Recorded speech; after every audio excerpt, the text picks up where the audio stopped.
Yes, a very good afternoon, all. This is your host, Anup Gare, and today we are going to start the new chapter, that is process cooperation and process synchronization.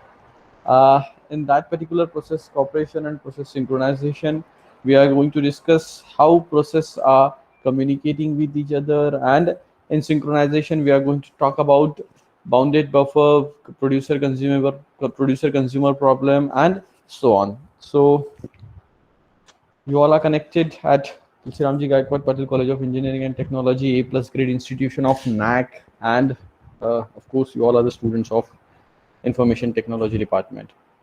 So, process cooperation, very important and a primary thing, because for synchronization, first we should understand the cooperation. And whenever I'm saying that process cooperation, please try to understand that we have already touched this topic in a brief manner. Now we are going to discuss it in a detailed manner. Okay. So independent processes cannot affect or cannot be affected by the execution of another process, as the name itself suggests, independent process. Whenever there is no child associated with the process, whenever the process is the only process or a sole process which is under execution, so we can say that that particular process is independent process.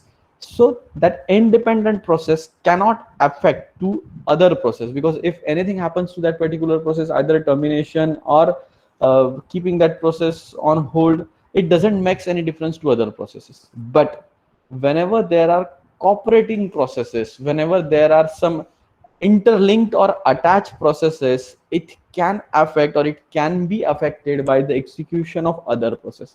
If child processes are associated with the parent process, and with some or other variation in the execution of parent process, obviously there is some impact on the child process. There are some advantages of process cooperation. With process cooperation, we'll have information sharing. Processes can share the information. We have already seen this. Parent process and child process can share the information. If they share the information, if they have something common, obviously there is increase in the computation speed of that particular processes. And if obviously computation speed up is there, if computation speed has been increased, obviously it is economic in nature.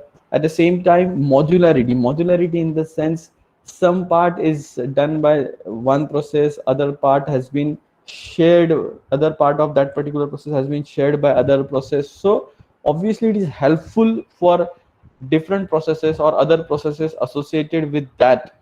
Okay, जैसे अगर group study हो रही है, if in that group study, if 10 students are there, if one student has solved one problem, obviously while writing an assignment, you people are generally doing this. If one has solved question 1, if other has solved question 2, third one has solved question 3, obviously all are exchanging their solved questions, so that it will be easy for all of you. Okay, so modularity is always helpful. And with all these things, obviously it creates a convenient atmosphere for the execution of all the processes. Why? Because obviously if information is sharing, computation speed up is increased, and modularity part is already there in existence, so it creates a convenient atmosphere for the execution of processes, just because of its cooperation. So cooperation of a process matters a lot, and that's why producer consumer problem came into an existence. This particular paradigm exists in cooperating processes. Obviously producer processes produces the information, and the consumer processes consume the information. Let's take an example. In a class of 60 students, only 20 students, they solve the assignment very honestly, very sincerely, whereas rest of the 40 students, what they believe, they just believe on copy and paste. 20 student सिर्फ ईमानदारी से अपने मन से solve करते हैं, मेहनत करते हैं, बाकी सिर्फ ढपने का काम करते हैं, कॉपी पेस्ट करने का काम करते हैं. Similarly, in case of processes also, producer processes, they produce the information, they create the information, and consumer processes, obviously they consume the information. But whenever we are talking about consumer or consuming the information, it requires the buffer, the size of the what I can say, storage, the size of the storage. If it is unbounded buffer, then there is no limit, there is no practical limit on the size of the buffer. Any amount of information it can keep with the process, but generally buffers are bounded in nature. So there is some cap, there is some fixed size of the processes, and if not size of the processes, there is some size for the buffer, some fixed size for the buffer, and if this size exceed, it cannot save. So bounded buffer assumes that there is a fixed buffer size, and your processes can accumulate this particular buffer size only. Beyond that, it has to, make for some other arrangement. So this is what the base of a consumer and a producer and a consumer problem. This is what the simple code for the shared data, and from this particular code you will understood that only one element can be stored at a time.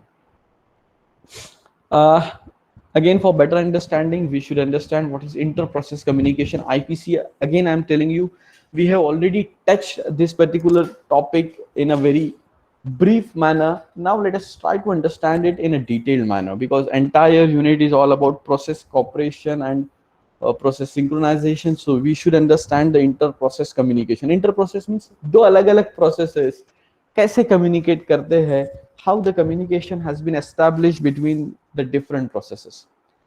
Now, inter-process communication, obviously a mechanism for process to communicate and to synchronize their variety of actions throughout their life cycle. So the priority is message system. Process can communicate with each other without resorting to a shared variables. IPC, that is inter-process communication facility, provides two basic operations, the send and the receive one. Send, obviously message of fixed size or a variable size it can send, and receive, obviously it will receive the message of fixed or a variable size. Let us take an example. If P and Q are the two processes, they are communicating, they are willing to communicate with each other, and they need to, what they need to have an established communication link between them, because without a communication link, how they can share, how they can communicate with each other. Or second option is that they can exchange a message via two calls we have talked about, send and receive. So with this, they can also establish the communication between them. Now, first option, implementation of communication link. So communication link can be established physically via shared memory or hardware buses, and logical link can also be established by using a logical properties of a process.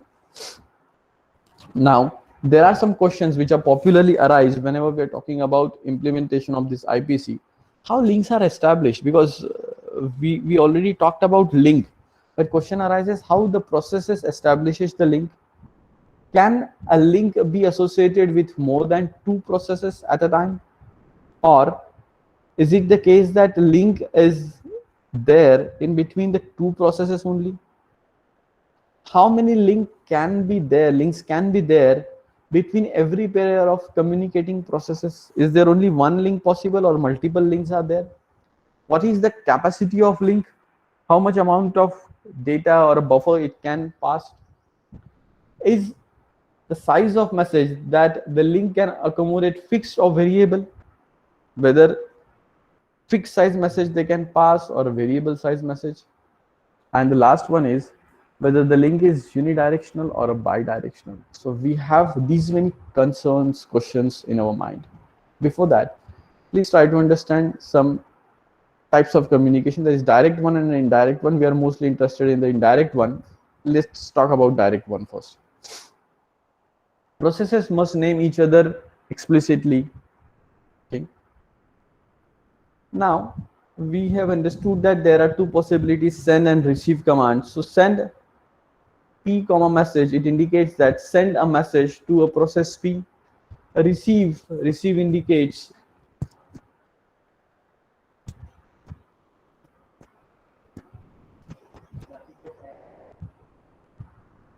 indicates, let's say Q comma message, receive a message from the process Q.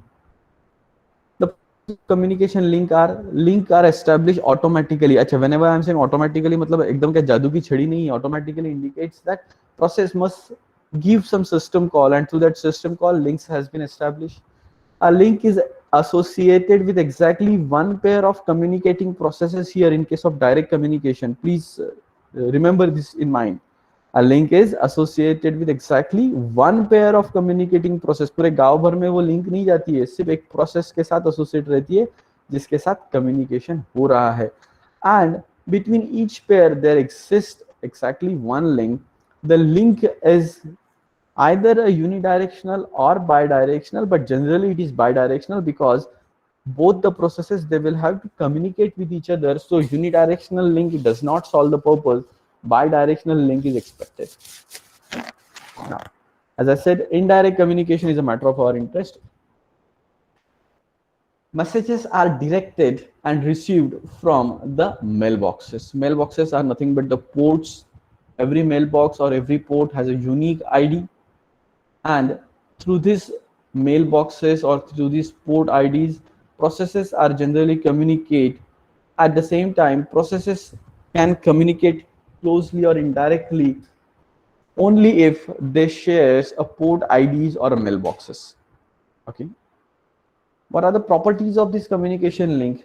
Link established only if a process shares a common mailbox.